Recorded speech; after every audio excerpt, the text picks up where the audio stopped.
మోదీ గారు ప్లీజ్ పాకిస్తాన్ మీద దాడి చేయకండి, మాకు చాలా నష్టమవుతుంది అని ప్రపంచ దేశాలు ప్రాధేయపడుతున్నాయట. ఈ వ్యాఖ్య ఇప్పుడు సోషల్ మీడియాలో తెగ వైరల్ అవుతోంది.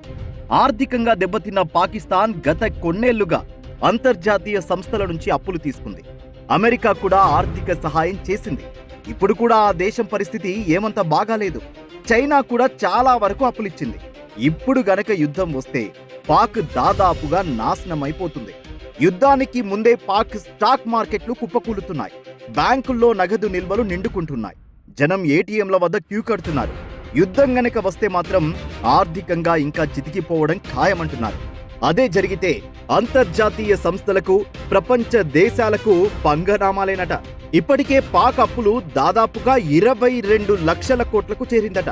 అందులో 22% దాకా చైనా ఇచ్చిందే. పైగా IMF ఇచ్చిన $7 బిలియన్ బెయిలౌట్ ప్యాకేజీ కూడా ఉంది. నిధులు లేవని ఇటీవలే సైన్యానికి రేషన్ కూడా తగ్గించిన పాకిస్తాన్ యుద్ధం గనుక వస్తే బాగా చితికిపోవడం ఖాయం. ఇక అప్పులు కట్టలేక ఐపీ పెట్టాల్సి వస్తుందేమో. అందుకేనా చైనా కూడా యుద్ధం వద్దంటోందని, ఇతర దేశాలు కూడా తీవ్రవాదం అనే సమస్య కంటే తమ అప్పులు రావని భయపడుతున్నాయా అనే వ్యాఖ్యానాలు ఇప్పుడు వైరల్ అవుతున్నాయి. అందుకే మోడీజీ పాక్ పై యుద్ధం వద్దు, మా అప్పులు గోవిందా అయిపోతాయి, కాస్త తగ్గండని రిక్వెస్ట్ చేస్తున్నాయంటూ నెటిజన్లు సెటైర్లు వేస్తున్నారు.